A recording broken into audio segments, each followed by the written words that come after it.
states who organize very concerted pressure on corporate headquarters to get them to accede to monitoring. And I think this is partly because individual consumers are harder to organize, but also because it's harder to ask people. If you're an individual purchaser, it's hard to talk to a company about what you want them to do.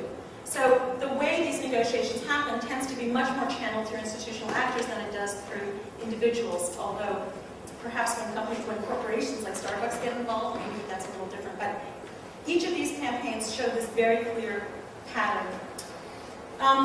One difference between them, which I'll talk more about later, is in the density of transnational ties. It was very clear in Central America that the history of American involvement, both in military campaigns in Central America in the 1980s and the human rights links that grew up as a result of that, meant that groups in Central America have much more direct ties to American campaigns than the other cases. And international activists were much closer to activists in Guatemala than the other cases, which I think actually has something to do with why the monitoring there is much more transparent and more important. Finally, it's important to note that these are not stateless processes. These are often described as stateless regulation. In fact, in the discussion of supply chains, one of the things that's often missing, as I think I've been complaining repeatedly in the last few days, is any discussion of state-to-state interaction or state-to-company interaction. There's no discussion of state regulation. But in fact, state pressures have played a huge role, both in the way local activists try to bypass their state because they see it as complicit in labor violations, and the way the importing state, actually in these cases, in each of these cases was the United States, threatened market closure as a way to get companies to accede to outside monitoring. And I think we need to think more carefully about what that role for states is and what it means. Okay, looking at the monitoring schemes, here, this is where I thought I was going to find an important characteristic of the two more recent cases that would mark them as truly effective, and I didn't.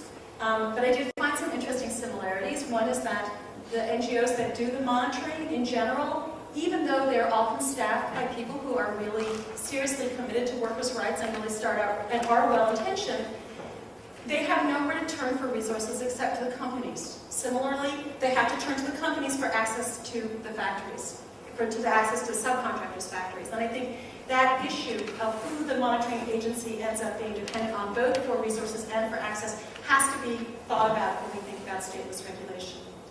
I was struck by, in each case, when I interviewed local activists in the unions and workers and the monitors and companies, the relationships between the unions and the monitoring groups were often much worse than the relationship between the NGO and the transnational campaign, or even the companies. Repeatedly, the local activists felt that the monitoring process and the emphasis on monitoring and certification took energy and resources away from local voices. None of the NGOs had any mechanisms through which workers could talk about what issues really mattered to the monitoring process, to which the codes would be written. It's very hard to create channels of voice for workers. And when you think about the history of labor rights in the advanced industrialized countries, labor rights have all been about creating voice for workers, about creating the possibility of negotiation and empowerment. When we focus on the supply chain, it's very hard to build in discussions of creating voice and strengthening voice. And I think we really need to think about that. I know it's all of our intent to do that, but in the focus on the relationship between manufacturers and subcontractors, between victims and transnational campaigns, we leave out that discussion of how to strengthen and empower workers. Finally, the most problematic part of this was that in each case, any code that was effective was immediately matched in that local context by a number of other codes and a number of alternative monitoring processes which had even less teeth. So what you see all over the place is a profusion of codes and monitoring processes which repeatedly confuse those consumers. Just as in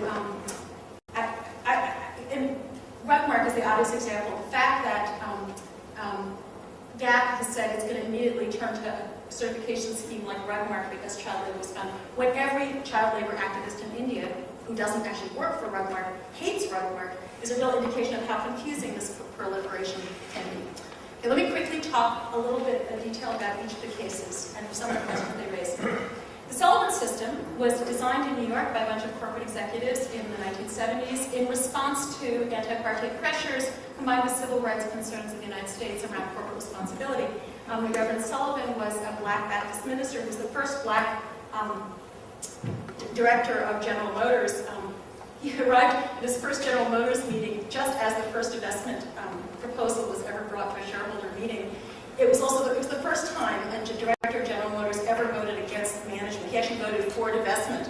But when it failed, he went on to suggest that perhaps you could come up with a code of conduct that companies could adhere to in South Africa to improve their behavior to create good corporate citizens.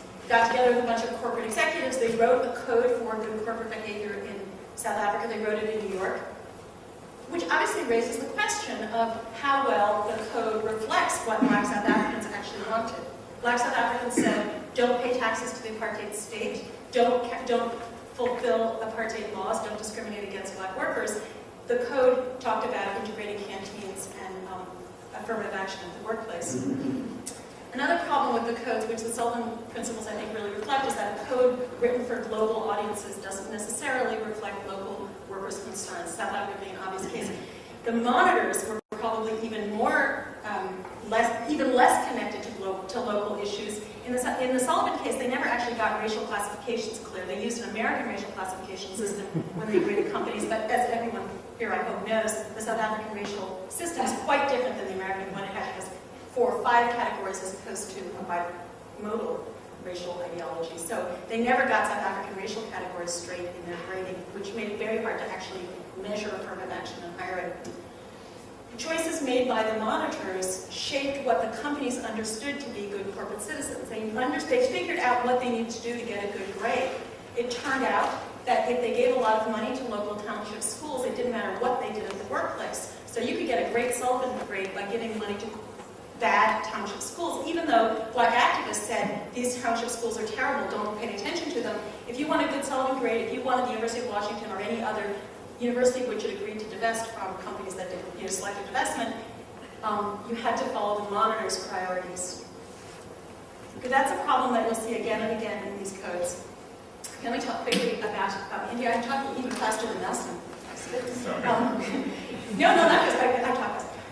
In India, Wal-Mart is this very well-intentioned, market-oriented scheme which has created an independent monitoring scheme that goes around to these village work sheds where the carpets are woven.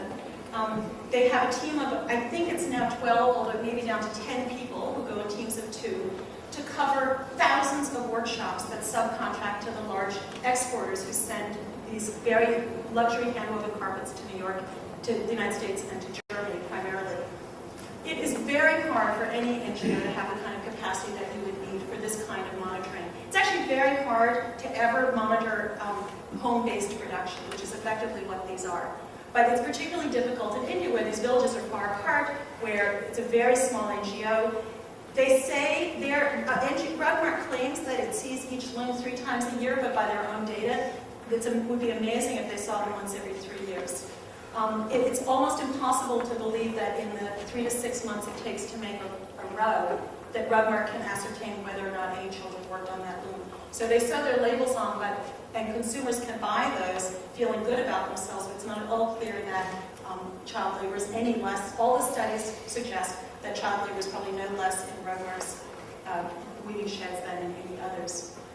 Child labor activists in India make another criticism, which I think is really worth thinking about. They argue that by diverting consumer attention away from child labor as an issue, by allowing consumers to buy these labeled products, it reduces external pressure on the Indian government to provide for the country's children. Many labor activists in India argue that upper class Indian government officials don't really care about what happens to lower caste and tribal children or poor children. So they argue that by diverting external pressure, you further undermine any possibility that all the other children who are in child labor and who don't have adequate schooling are going to get it. So they actually are quite upset by using a market-based, trying to create market-based solutions to what is actually a national problem undermines the possibility of strengthening democratic institutions. Finally, India, more than any other place, the proliferation of codes in the hand-woven carpet industry is extraordinary. So although Wal-Mart's probably not all that visible here in Washington, I guarantee if you go to any store in Washington to look at hand-woven carpets, every single carpet from India will have a label on it saying that no children worked on this label, and you will not know whether that was sewn on by a 6-year-old, as Indian child labor is called. They make horrible, bad taste jokes about it, and I won't make